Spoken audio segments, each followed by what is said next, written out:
Praise the lord. క్రీస్తు యేసు నామంలో మీ అందరికీ శుభములు తెలియజేస్తున్నాను. ఈరోజు మనం విత్తువాని గురించిన ఉపమానం గురించి మనం ధ్యానం చేద్దాం. మత్తయి సువార్త 13వ అధ్యాయము 3 నుంచి 9 వచనాల దాకా చదువుకుందాం. ఆయన వారిని చూచి చాలా సంగతులు ఉపమాన రీతిగా చెప్పెను. ఎట్లనగా, ఇదిగో విత్తువాడు విత్తుటకు బయలు వెళ్ళెను. వాడు విత్తుచుండగా కొన్ని విత్తనములు త్రోవ ప్రక్కన పడెను.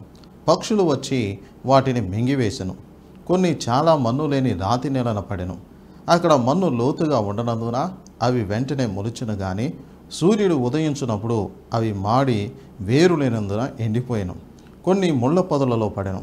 ముళ్ళ పొదలు ఎదిగి వాటిని అణిచివేసెను. కొన్ని మంచి నేలన పడి ఒకటి 100 ఒకటి 60 ఒకటి 30 ఫలించెను. చెవులు గలవాడు వినుగాక అని చెప్పారు. అలాగే యేసు ప్రభువారు దీని యొక్క భావము మత్తయి సువార్త 13వ అధ్యాయము 18 నుంచి 23 వచనాల్లో ఆయన చెప్పారు. ఒకసారి అవి కూడా మనం చదువుకుందాం. విత్తువాని గుర్చిన ఉపమాన భావం వినుడి. ఎవడైనను రాజ్యమును గుర్చిన వాక్యం వినియు గ్రహింపకయుండగా దుష్టుడు వచ్చి వాని హృదయంలో విత్తబడిన దానిని ఎత్తుకుని పోవును. త్రోవ ప్రక్కన విత్తబడిన వాడు వీడే.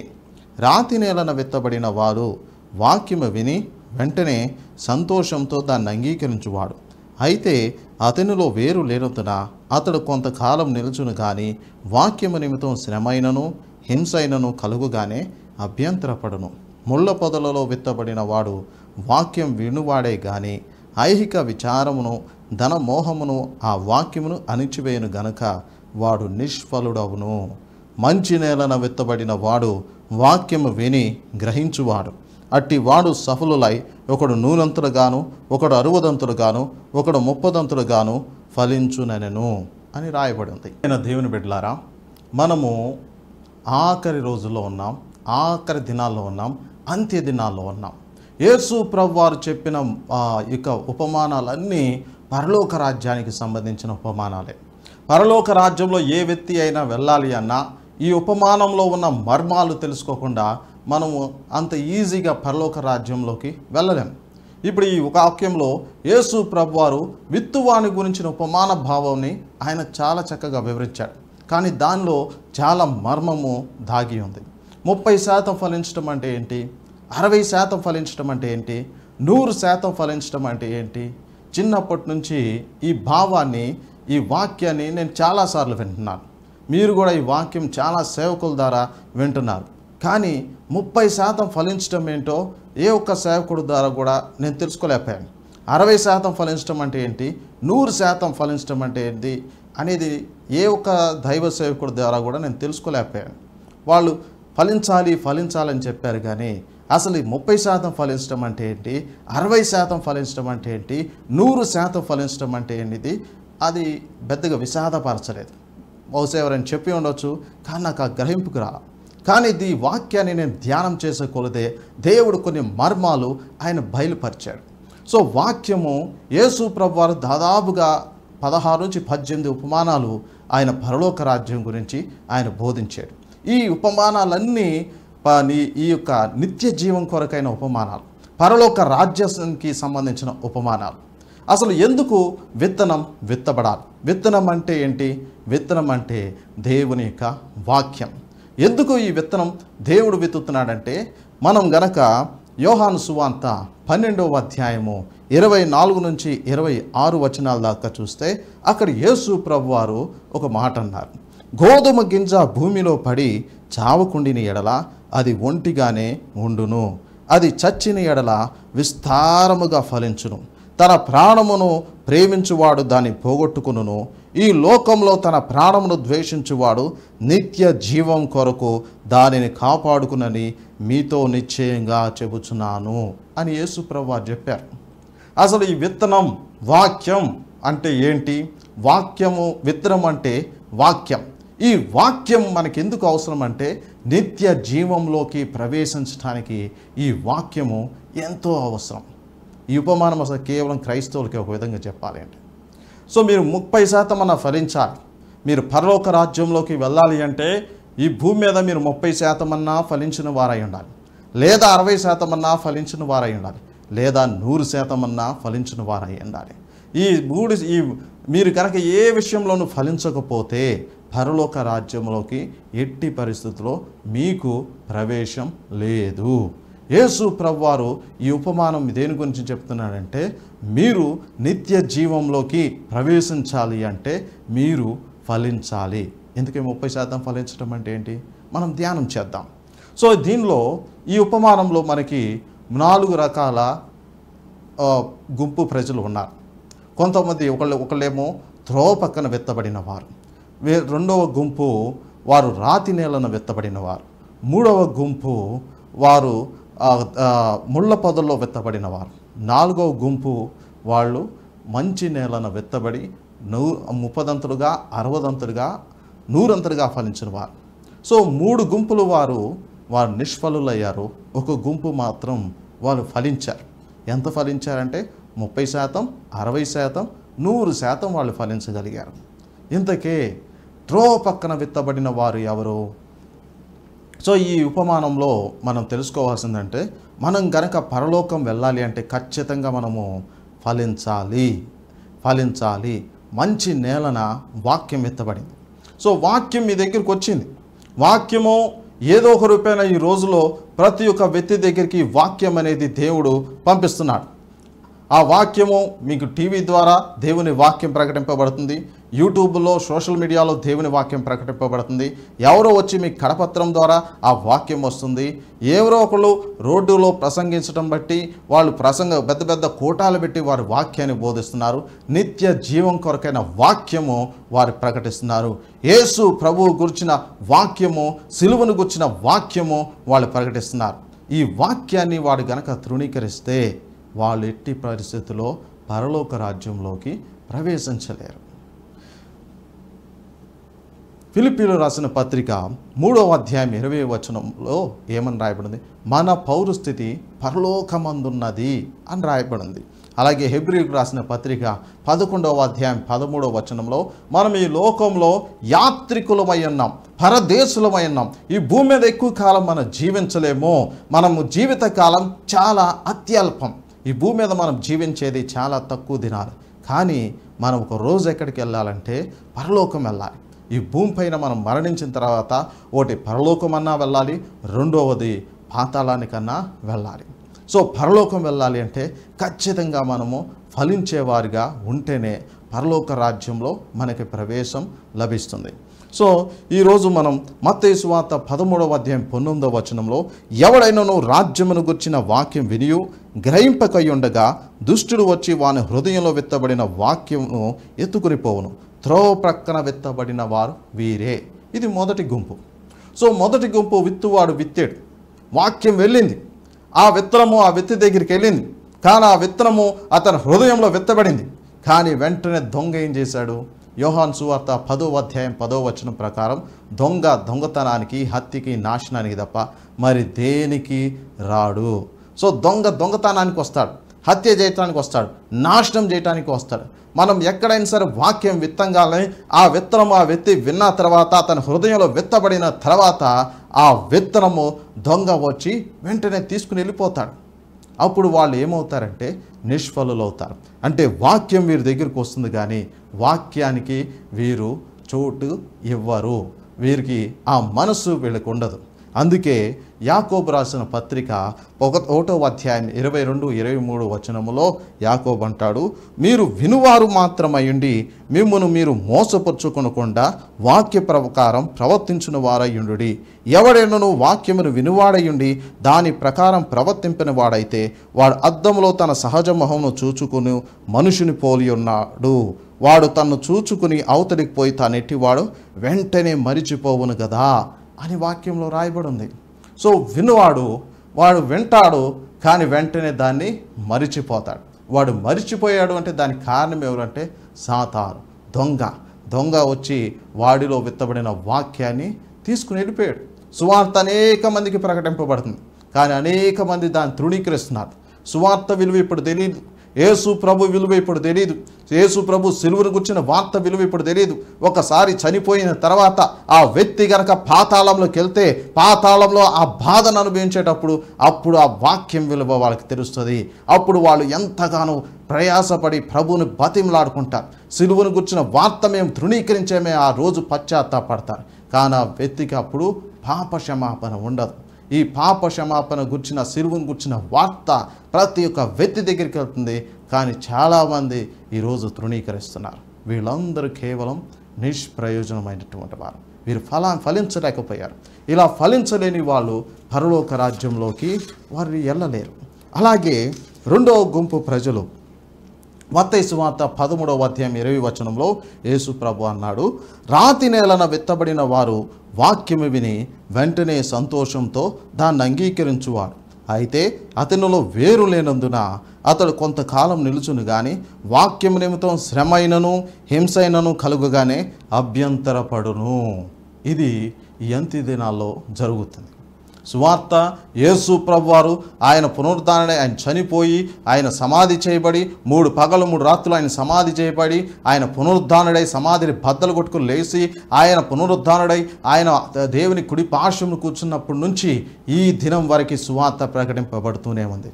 చాలామంది యేసు ప్రభువుని అంగీకరిస్తున్నారు, ఆయన సిలువను అంగీకరిస్తున్నారు, ఆయన రక్తంలో కడగబడుతున్నారు.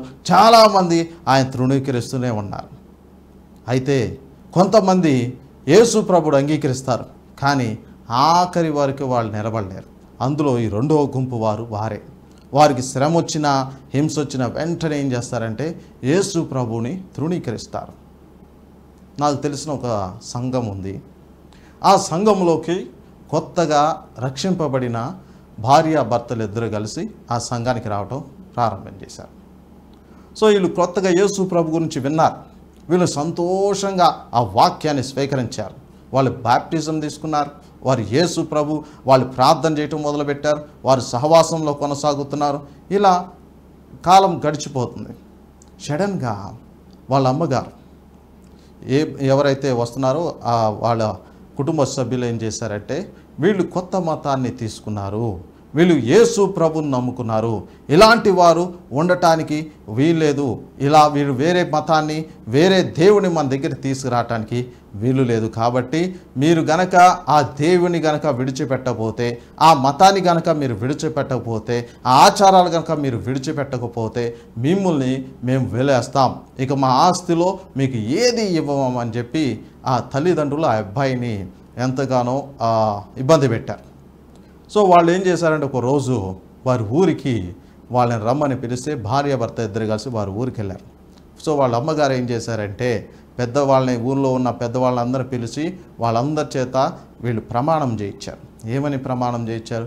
ఇక మేము యేసు ప్రభుని నమ్ముకోము, ఇక మేము బైబిల్ని మేము చదవము, ఇక మేము ఆ మార్గాన్ని విడిచిపెడతాము అని చెప్పి ప్రమాణం చేస్తేనే ఆమె ఇంటిలోనికి రానిస్తుంది, లేదా ఆ ఆస్తిలో భాగం ఇస్తుంది అని చెప్పి ఒప్పందం. వాళ్ళు గనక యేసు ప్రభువుని గనక విడిచిపెట్టకపోతే ఇంకా ఆమెకి ఆ తల్లిదండ్రులకి వీళ్ళకి ఎటువంటి సంబంధం లేదని చెప్పి పెద్ద మనుషుల ముందు తీర్మానం పెట్టారు. అప్పుడు ఈ భార్యాభర్తలు ఏం చేయాలో తెలియక వీళ్ళు ఏం చేశారంటే సరే ఇక మేము యేసు ప్రభుని విడిచిపెడతాము, ఇక యేసు ప్రభుకి మాకు ఎటువంటి సంబంధం లేదని చెప్పి పెద్దల సమక్షంలో వారు యేసు ప్రభుని తృణీకరించారు. సో శ్రమ వచ్చినప్పుడు హింస వచ్చినప్పుడు యేసు ప్రభుని తృణీకరిస్తే అది చాలా చాలా భయంకరం. వాళ్ళు నిష్ఫలులైపోతారు. అందుకే మత్తయి సువార్త 10వ అధ్యాయం 32-33 వచనాల్లో యేసు ప్రభువారు ఒక మాట చెప్పారు. మనుషులు ఎదుట నన్ను ఒప్పుకుని వాడెవడో పరలోకమందున్న నా తండ్రి ఎదుట నేనును వానిని ఒప్పుకొందును. మనుషులు ఎదుట ఎవడు నన్ను ఎరుగనన్నునో వానిని పరలోకమందున్న నా తండ్రి ఎదుట నేనును వానిని ఎరుగనందును అని యేసు ప్రభువు చెప్పాడు. యేసు ప్రభుని ఏ మనుషులు ఎదుటైతే మనం తృణీకరిస్తామో రేపు యేసు ప్రభువారు తన దూతలతో పాటు ఆయన వచ్చినప్పుడు ఆయన కూడా మనల్ని తృణీకరిస్తాడు. యేసు ప్రభుని ఏ మనుషులు ఎదుట మనం ఒప్పుకుంటామో శ్రమ రాని, హింస రాని, నింద రాని, అవమానం రాని, వేదన రాని, దుఃఖం రాని, ఏది వచ్చినా ఈ లోకంలో యేసు ప్రభుని మాత్రం విడిచిపెట్టకుండా ఆయన పట్టుకుని ఉంటే రేపు ఆయన భూమి మీదకి ఆయన తన మహాదూత సైన్యంతో ఈ భూమి మీదకి వచ్చినప్పుడు ఆయన మనల్ని తన దూతల ఎదుట ఘనపరచును. సో ఈ భార్యాభర్తలు వారు యేసు ప్రభుని ఆ మనుషుల ఎదుట వాళ్ళు తృణీకరించారు. రేపు యేసు ప్రభు కూడా ఆయన ఈ భూమి మీదకి తన దూతల పరివారంతో వచ్చినప్పుడు అట్టి వారిని యేసు ప్రభు తృణీకరిస్తాడు. వాళ్ళు కేవలం నిష్ఫలులు. ఈ రెండవ గుంపు ఎవరైతే వాక్యం విత్తబడిన రాతి నేలన విత్తబడిన వారు ఉంటారో వారిలో వేరు లేకపోయేసరికి, సరైన వాక్యము వారిలో పూర్తిగా ఆ వేరు అనేది లేకపోయేసరికి వాళ్ళు నిష్ఫలులైపోయారు. ప్రియమైన దేవుని బిడ్డలారా, యేసు ప్రభుని నమ్ముకోవటం ఒక విషయం అయితే, ఆ యొక్క రక్షణలో కొనసాగటం, ఆ రక్షణలో ఎదగటం అనేది చాలా చాలా ప్రాముఖ్యం. ఈ దినాల్లో యేసు ప్రభు కోసం బ్రతకటమే ఒక గొప్ప ఛాలెంజ్గా ఉంది. యేసు ప్రభు కోసం జీవించాలి లేదా యేసు ప్రభు కోసం మరణించాలి. అలాంటి వాళ్ళు మాత్రమే యేసు ప్రభు కోసం ఫలించగలుగుతారు. సో ఈ రెండో గుంపు ప్రజలు కూడా ఎవరైతే రాతి నేలను విత్తబడ్డారో వాళ్ళు నిష్ఫలులైపోయారు. త్రోవ పక్కన విత్తబడిన వాళ్ళు దొంగ వచ్చి వారి వాక్యాన్ని తీసుకుని వెళ్ళిపోయాడు. వాళ్ళు వెంటనే యేసు ప్రభు గురించిన వాక్యము వాళ్ళలో లేదు. అలాగే ఇప్పుడు రాతి నేలను విత్తబడిన వారు కూడా నిష్ఫలులైపోయారు. మూడో గుంపు ప్రజలు ఉన్నారు. వీళ్ళు మత్తయి సువార్త 13వ అధ్యాయం 22వ వచనంలో యేసు ప్రభు అన్నారు, ముళ్ళ పొదలలో విత్తబడిన వారు వాక్యం వినువాడే గాని ఐహిక విచారములను ధన మోహమును ఆ వాక్యమును అణిచివేయను గనుక వాడు నిష్ఫలుడవును అని రాయబడింది. ఒకసారి ఒక యవనస్తుడు బాంబే పట్టణానికి వెళ్ళాడు. బాంబే పట్టణానికి ఉద్యోగం నిమిత్తం వెళ్తే ఆ స్థలంలో అతనికి ఉద్యోగం దొరకల. సో ఆ యవనస్తుడు ఏం చేశాడంటే, ఇక అక్కడికి తెలిసిన వారు ఎవరు లేకపోయేసరికి రైల్వే స్టేషన్లో ఉండి అక్కడే నీరు తాగుతూ ఆ యొక్క రైల్వే స్టేషన్లో కూర్చుని ప్రార్థన చేసుకోవడం స్టార్ట్ చేశాడు. ప్రభా, నాకు ఒక మంచి ఉద్యోగం నీ ప్రభా అని చెప్పి ఆ వ్యక్తి ప్రార్థన చేస్తున్నాడు. రోజు ప్రార్థన చేస్తున్నాడు, కానీ అతనికి ఉద్యోగం రావట్లేదు. ప్రతిరోజు ఉదయాన్నే అతని రిజ్యూమ్ తీసుకోవటం, ఆ ఫైల్ తీసుకోవటం, అతను బయటికి వెళ్తాం, ఉద్యోగం కోసం వెళ్ళి సాయంత్రం వరకు తిరిగి ఎక్కడికి ఉద్యోగం రాకపోతే మళ్ళీ రైల్వే స్టేషన్కి వచ్చి కూర్చుని, ప్రభా ఈరోజు నేను బాంబే పట్టణం అంతా తిరిగాను, నాకు ఎక్కడ ఉద్యోగం రాలేదు అని చెప్పి అతను రోజు దేవునితో మాట్లాడటం ప్రారంభం చేశాడు. ఇలా కొన్ని దినాలు గడిచిపోయినాయి. కొన్ని దినాలు గడిచిపోయిన తర్వాత దేవుడు ఆ ప్రార్థన విని ఆ వ్యక్తికి, ఆ యవనస్తుడికి ఏం చేశాడంటే, దేవుడు ఒక మంచి ఉద్యోగాన్ని అనుగ్రహించాడు, చిన్న ఉద్యోగాన్ని అనుగ్రహించాడు. ఇక ఆ ఉద్యోగంలో అతను కొనసాగుతున్నప్పుడు ఆ ఉద్యోగం చేస్తూ ప్రభువుని ఇంకా వెతకటం ప్రారంభం చేశాడు. ఇక దేవుడు ఆ వ్యక్తిని ఆశీర్వదించాడు. అతని చిన్న పోస్ట్ నుంచి దేవుడు అదే కంపెనీలో అతన్ని ఆశీర్వదిస్తూ అతని ఉన్నతమైన స్థితికి తీసుకెళ్ళాడు. ఏ స్థితికి తీసుకెళ్ళాడంటే, దాదాపుగా ఆ కంపెనీకే జనరల్ మేనేజర్ పోస్ట్ లెవెల్కి దేవుడు తీసుకెళ్ళిన తర్వాత ఈ వ్యక్తి లోకపరంగా బాగా బిజీ అయిపోయాడు. అప్పుడు ఈయన రోజు మీటింగుల నుంచి రావటం, ఆ యొక్క రూమ్లోకి ఎంటర్ అయిపోవటం, సూట్ కేసు తీసి అలా ఇసురు పడేసి, ప్రభా ఈరోజు నేను అలసిపోయానని చెప్పి పడుకోవటం. కానీ ఇలా జరుగుతుండగా ఈ జీవితం ఇలా కొనసాగిపోతుంది. ఒకరోజు అదే బాంబే పట్టణంలో ఒక గొప్ప దైవ సేవకుడు ప్రార్థన కూటాలు పెట్టాడు. సో ఈ దైవజనుడు ఆ స్థలంలో ప్రసంగిస్తానికి వెళ్ళినప్పుడు, సో ఈ జనరల్ మేనేజర్, ఈ యవనస్తుడు ఎవరైతే ఉన్నాడో ఈ యవనస్తుడు వెళ్ళి ఆ యొక్క దైవ సేవకుని కలిసిన తర్వాత ఆ దైవ సేవకుడికేమో యేసు ప్రభుతో ముఖాముఖి అనుభవాలు ఉన్నాయి. సో ఈయన ఏమన్నాడంటే, అయ్యా నువ్వు యేసు ప్రభుని ముఖాముఖిగా చూస్తావు కదా, ఒక్కసారి యేసు ప్రభు నా గురించి ఏమంటున్నాడో ఒకసారి కనుక్కొని నాకు చెప్పవా అంటే, సో ఆ దైవసేవకుడు ఈయన స్నేహితులు కాబట్టి ఆ దైవసేవకుడు ఏమన్నాడంటే, తప్పకుండా యేసు ప్రభు ఏమైతే మీ గురించి అనుకుంటున్నాడో నేను కనుక్కొని నీకు చెప్తాను అని మాట ఇచ్చాడు. అప్పుడు ఈ దైవ సేవకుడు ప్రార్థన చేసినప్పుడు యేసు ప్రభు వారు ప్రత్యక్షమై యేసు ప్రభు ఈ వ్యక్తికి ఈ యవనస్తుడి గురించి ఆ దైవ సేవకుడు బయలుపరిచాడు. ఈ యవనస్తుడు ఏమీ లేని టైంలో బాంబే పట్టణానికి వచ్చి అతను రైల్వే స్టేషన్లో ఉండి అతను ప్రార్థన చేసేవాడు.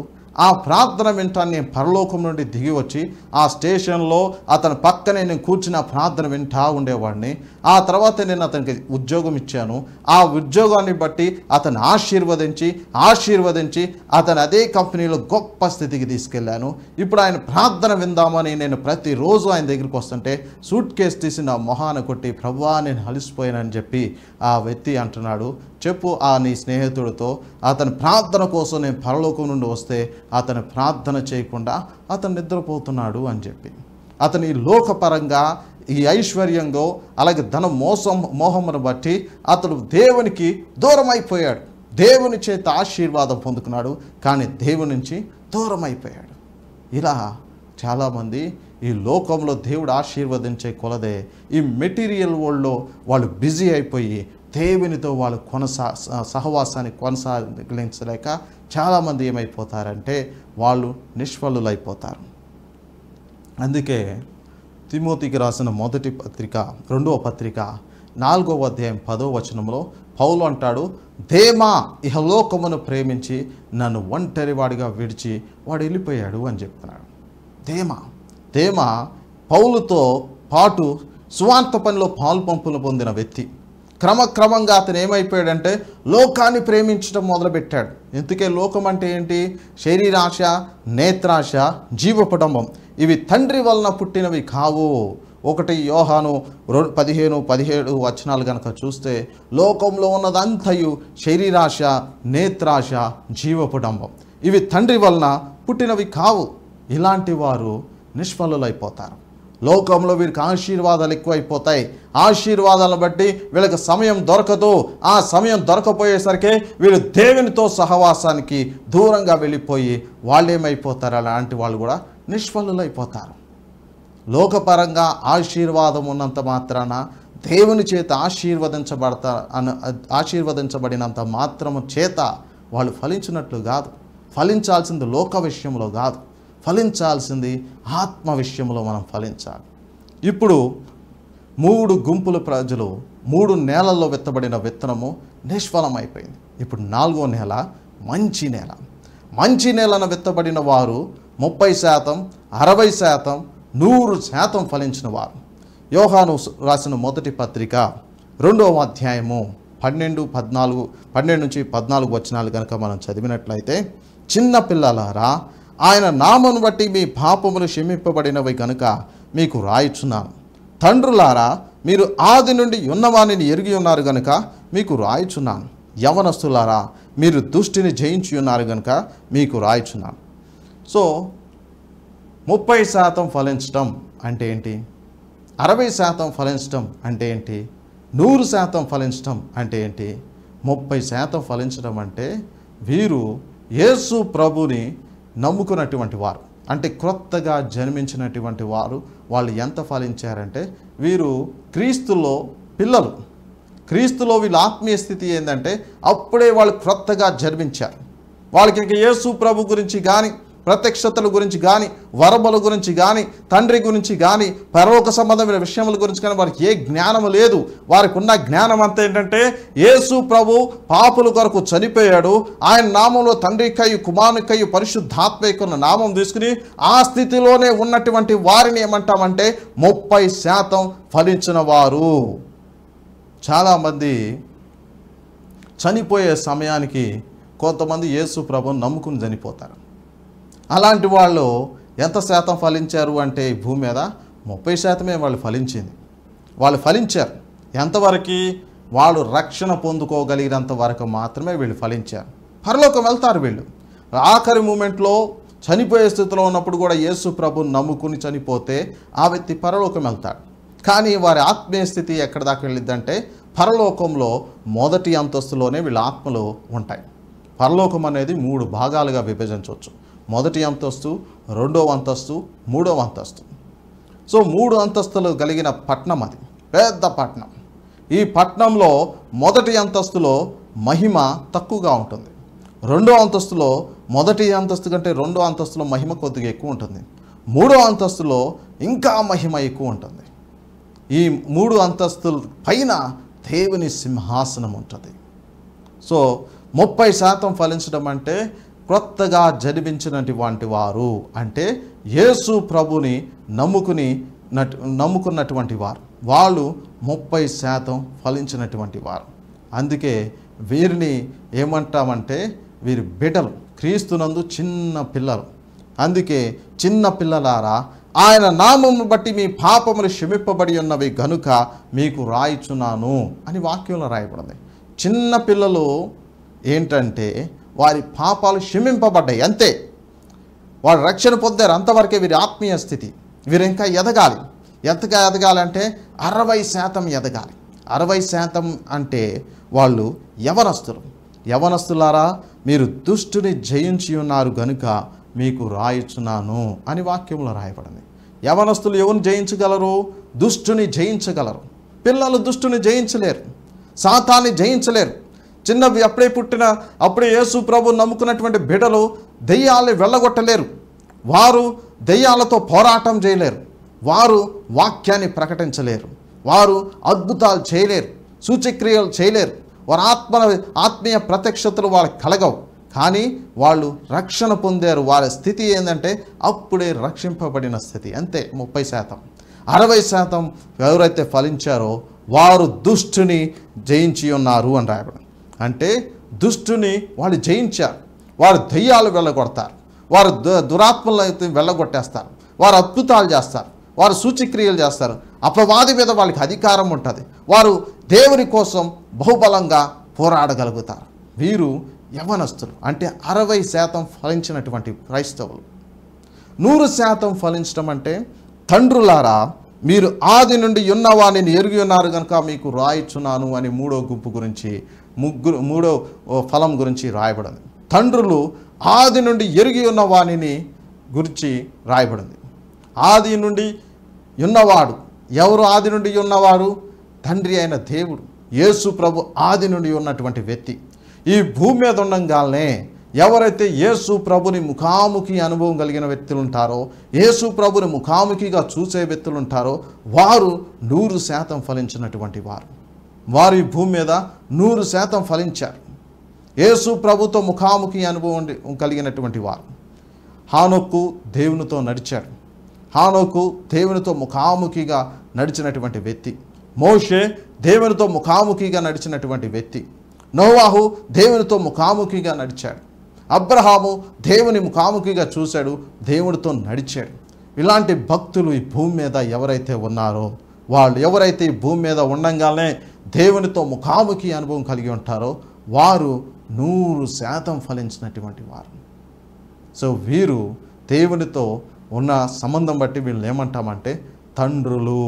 వీరు పిల్లల స్థితి నుండి, యవనస్తుల స్థితి నుండి తండ్రుల స్థాయికి వెళ్ళినటువంటి వారు. అంటే యేసు ప్రభుని ముఖాముఖి భూమి మీద ఉన్నప్పుడు చూసిన వ్యక్తులే 100% ఫలించిన వారు. అందరు కాదు, క్రైస్తవులందరూ 100% ఫలించలేరు. ఎవరైతే యేసు ప్రభుతో ముఖాముఖిగా అనుభవం కలిగి ఉంటారో వారు మాత్రమే 100% ఫలించినటువంటి వారు. అందరూ దయ్యాలు వెళ్ళగొట్టలేరు, స్వస్థత కార్యాలు జరిగించలేరు, ఆ అద్భుత కార్యాలు చేయలేరు. వారు 60% ఫలించినటువంటి వారు, అంటే దుష్టుని జయించి ఉన్నారు. వీరు వరములు కలిగి దేవుని సేవ కొరకు పిలువబడి వాడబడుతున్న సేవకులు. వీళ్ళు 60% ఫలించినటువంటి వాళ్ళు.